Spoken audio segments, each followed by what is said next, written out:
A good and blessed morning to you, my dear brothers and sisters.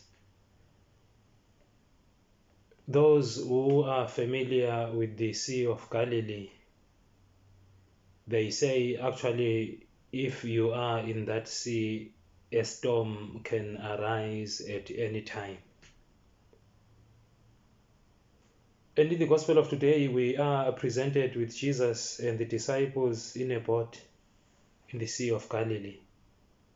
And suddenly there is a storm, a violent storm, that the boat is almost sinking. And the disciples with fear. Jesus, we hear, is asleep. They wake him up. Oh, do you not care that we are perishing? And he wakes up, he calms, or he commands the storm, be quiet. And it obeys. And at the end, they are saying, not who is this, but what kind of man can this be? Even the wind, even the storm listens to him. Matthew is writing this gospel during terrible times of persecution. And you realize that in the early images of Christianity, the boat represented the church. As it were, this boat is going towards the port. The church, we are pilgrimage people who are going towards the promised land, which is heaven.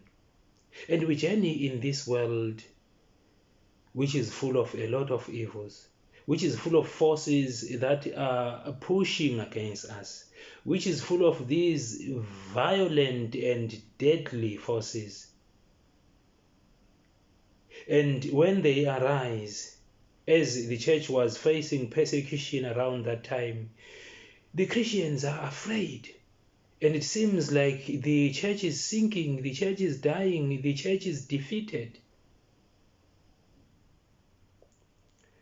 Then, during those times, it seems like Jesus is not there, or he is asleep, as it was in this situation of him with the disciples. But with the faith which they have in him, they go to wake him up.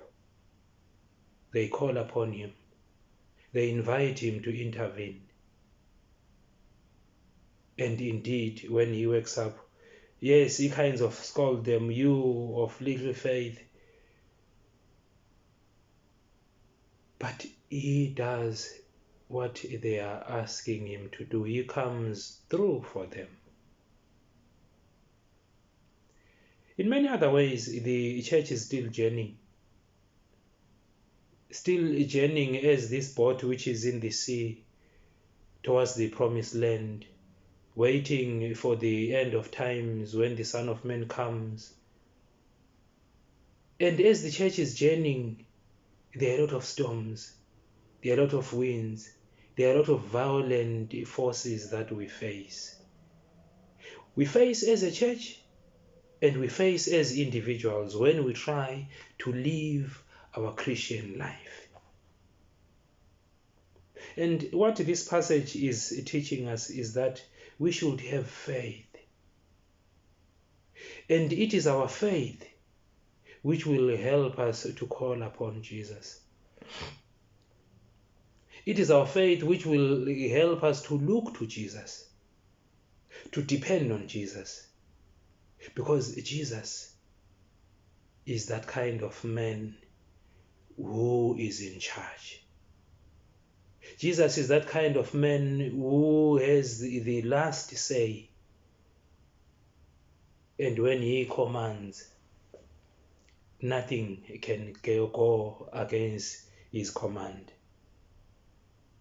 I think this gospel passage, as we listen to it today, look at the world around. Humanity is facing a huge threat. Humanity is facing a storm, a violent force. This pandemic that is in our midst.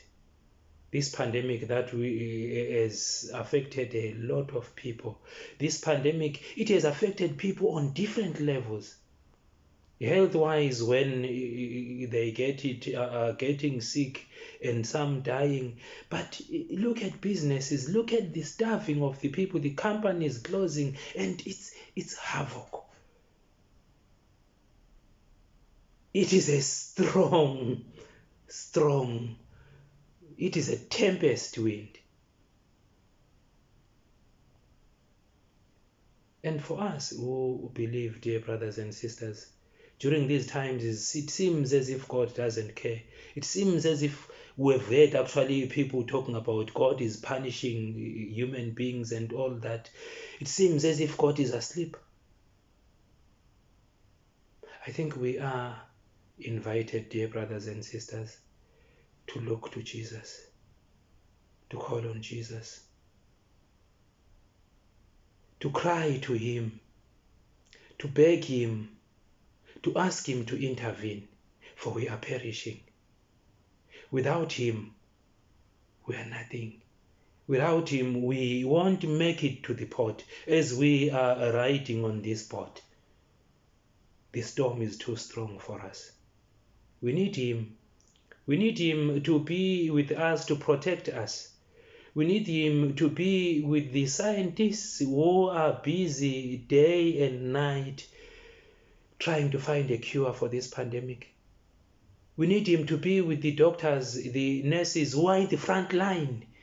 Every day they get infected, and every day a lot of them die to save humanity. Me and you are called to pray.